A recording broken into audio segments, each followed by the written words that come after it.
Oke teman-teman, kali ini saya akan sedikit membahas tentang interior rumah orang Jepang teman-teman. Jadi interior rumah orang Jepang itu seperti apa? Mari kita lihat di dalamnya ya teman-teman. Ini real saya di Jepang dan ini tempat tinggal saya.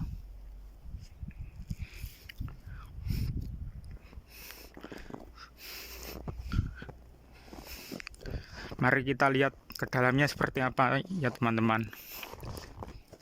Kita lihat interior rumah orang Jepang itu seperti apa. Oke.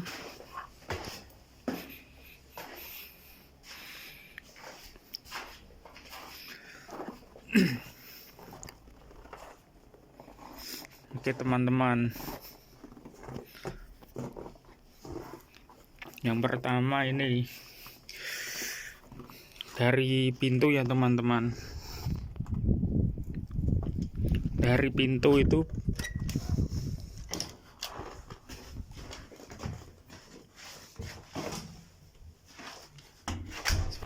seperti ini teman-teman. Biasanya rumah orang Jepang itu di pintunya ada kotak seperti ini. Ini kotak untuk kotak surat itu teman-teman. Dan kalau misal nggak ada di pintu seperti ini, biasanya di luar ditempel di tembok itu. Pasti ada kotak suratnya. Kemudian ini tadi baru masuk ke ini pintu utama. Dari masuk pintu utama langsung masuk ruangan seperti ini teman-teman. Maaf ini sempit dan emang modelnya seperti ini. Saya agak keluar sedikit. Nah, ini baru masuk pintu utama, terus ketemu ruangan seperti ini teman-teman. Pasti kebanyakan bentuknya seperti ini. Masuk pintu pertama, pintu depan, itu ada ruangan kecil seperti ini, sempit lah teman-teman. Ini ukuran berapa ini ya? Sekitar berapa teman-teman? 1 meter 20 atau berapa? Ada 1 meter enggak ini? Dan panjangnya kurang lebih ya 2,5 meter ini. Maaf ini terlalu sempit. Jadi rumah orang Jepang itu biasanya masuk pintu utama, pintu dari depan, langsung ketemu ruangan seperti ini teman-teman. Dan ruangan seperti ini itu untuk apa? Biasanya untuk naruh sepatu seperti itu teman-teman. Dan pasti setelah masuk pintu utama, kemudian untuk tempat menaruh sepatu itu pasti ada lemarinya. Pasti ada lemarinya. Soalnya saya udah pindah rumah 4 kali. Modelnya sama teman-teman. Dan saya ke rumah teman saya pun modelnya juga sama. Model dalamnya itu, interiornya itu modelnya sama. Ini di depan pintu pas ada kayak lemari seperti ini, tempat untuk menaruh sepatu.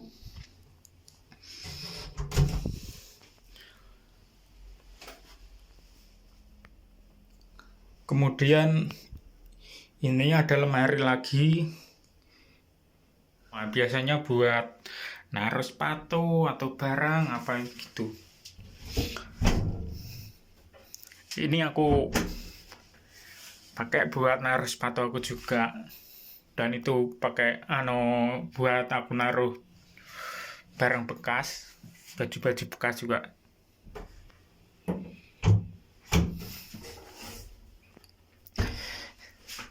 Kemudian setelah masuk dari pintu utama sini, kita ketemu ruangan sempitnya seperti ini ya teman-teman.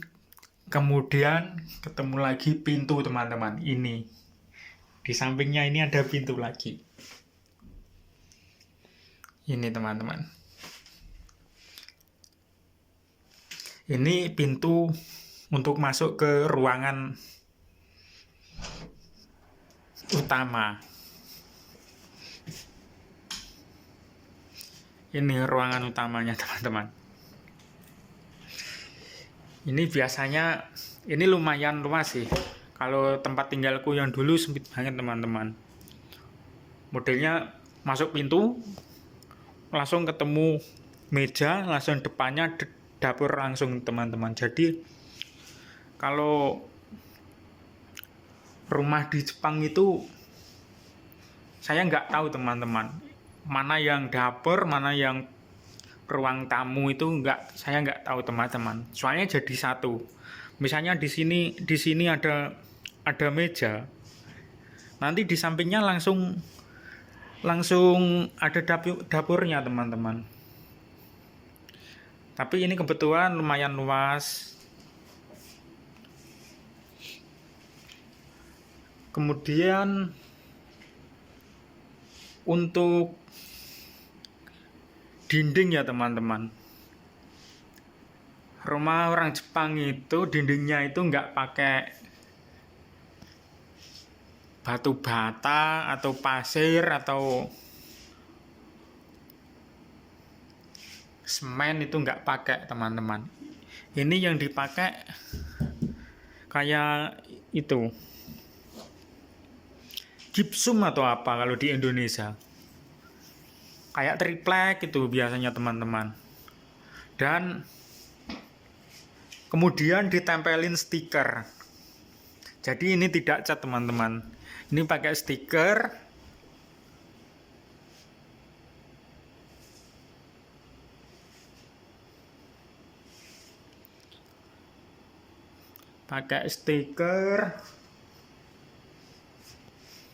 Kemudian untuk lantainya teman-teman, rumah orang Jepang itu nggak pakai keramik, tapi pakainya seperti ini teman-teman. Apa ini namanya, kayak kayu ini, parket ya kalau di Indonesia namanya.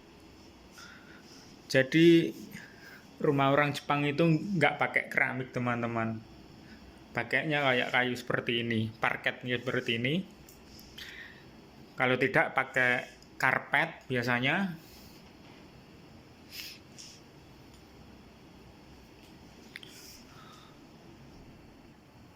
Nah, pintunya tadi yang habis masuk dari pintu utama ketemu ruangan sempit tadi yang ada rak sepatu atau lemari sepatunya itu teman-teman. Nah, kalau dilihat dari dalam seperti ini bentuknya,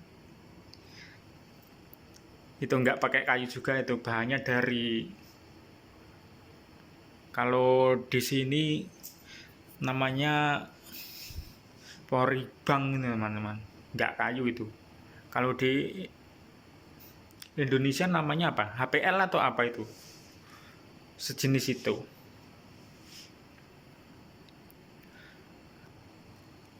Untuk masalah plafon biasanya disesuaikan sama dindingnya. Nah ini. Jadi dindingnya nggak pakai bata. Pakainya kayak pakai triplek gitu. Gypsum itu teman-teman. Ya, kenapa nggak pakai batu bata? Kemungkinan besar karena di Jepang itu rawan gempa teman-teman. Jadi rumahnya itu didesain sedemikian rupa untuk mengurangi resiko kalau ada gempa teman-teman. Jadi kebanyakan rumah orang Jepang itu terbuat dari kayu teman-teman, bahan-bahannya. Untuk material seperti pasir, batu seperti itu mungkin paling berapa persen itu? 20% atau berapa? Yang lain-lain itu bahannya ringan semua, supaya aman kalau ada gempa. Ya, seperti itu. Dindingnya biasanya ditempelin stiker, nggak pakai cat.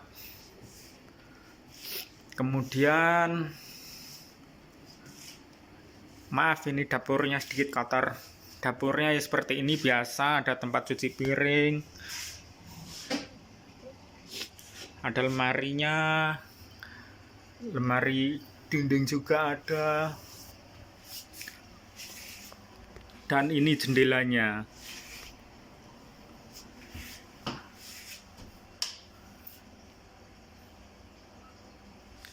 Jendelanya seperti itu teman-teman. Di Jepang itu jendelanya itu biasanya seperti ini. Jendela, pintu itu modelnya seperti itu teman-teman. Modelnya sliding. Kebanyakan pakai model sliding seperti itu jendelanya.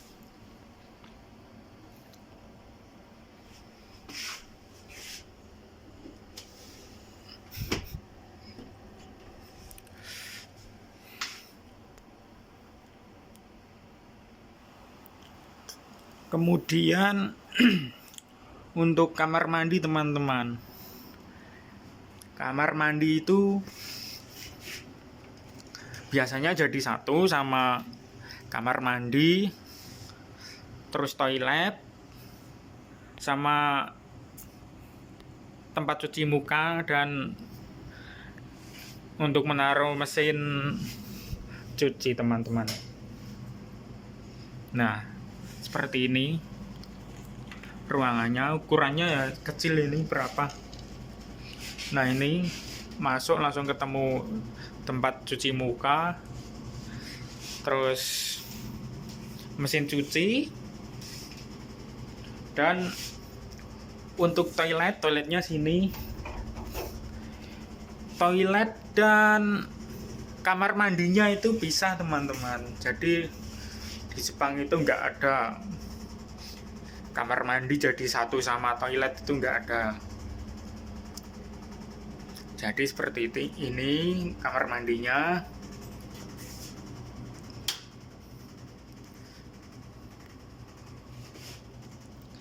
Biasa pakai shower sama di Indonesia.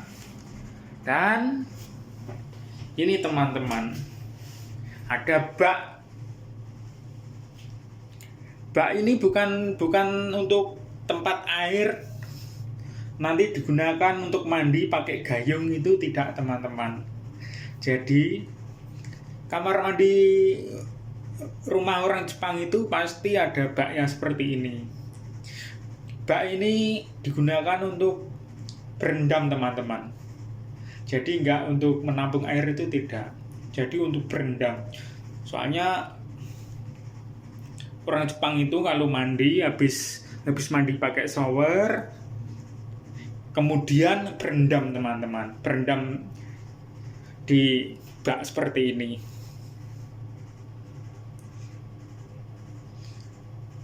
Mungkin di Indonesia sudah ada ya teman-teman, kemungkinan.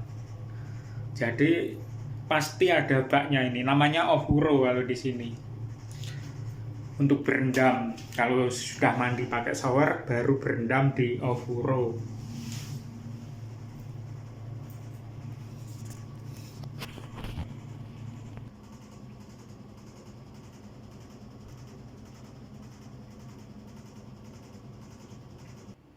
Oke, kemudian selanjutnya mari kita lihat kamarnya ya teman-teman.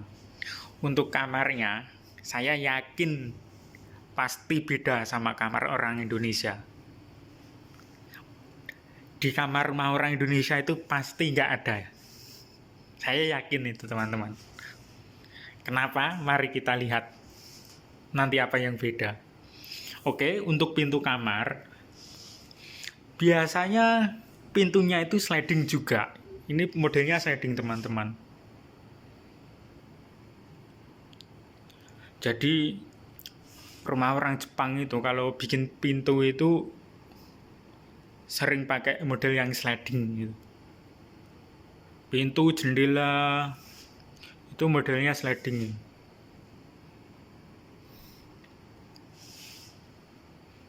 Oke, sekarang kita masuk ya teman-teman. Apa yang beda?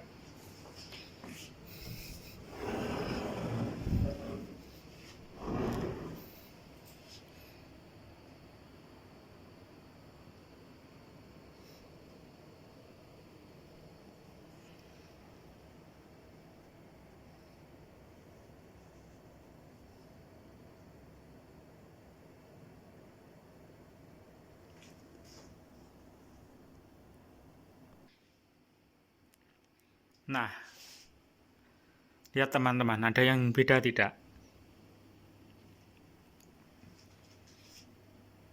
Ya teman-teman, yang beda ini pasti beda. Di rumah orang Indonesia nggak ada. Ini teman-teman, lantainya. Untuk lantainya ini teman-teman, ini terbuat dari jerami teman-teman. Jadi, ini anyaman dari jerami itu. Dianyam jadi buat kayak tikar itu teman-teman. Ini namanya tatami kalau di sini. Mungkin kalau di rumah orang Indonesia nggak ada yang gunain seperti ini, pakai tatami dari jerami ini. Pasti ada tatami seperti ini rumah orang Jepang itu.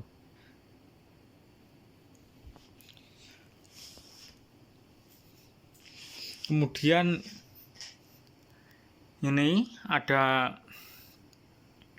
kayak lemari lagi, sekatan dari ruangan kamar ini disekat.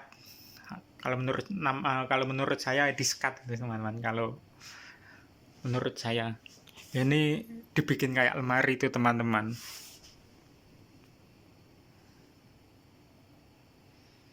Bikin kayak lemari. Fungsinya untuk apa? Fungsinya untuk ini teman-teman. Untuk menaruh futong. Futong itu kalau di Indonesia kasur lantai teman-teman.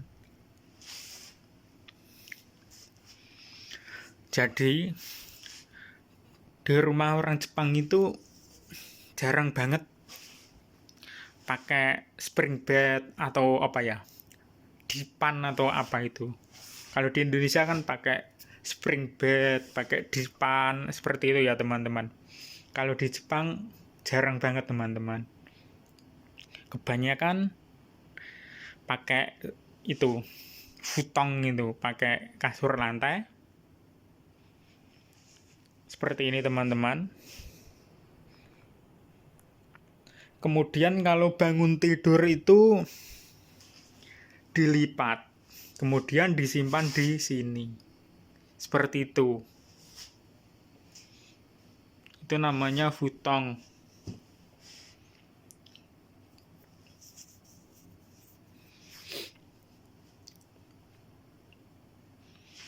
Oke, ini namanya tatami. Lantainya nggak pakai keramik, nggak pakai apa ya, parket atau apa yang kayak tadi. Tapi ini pakai tatami dari jerami bahannya.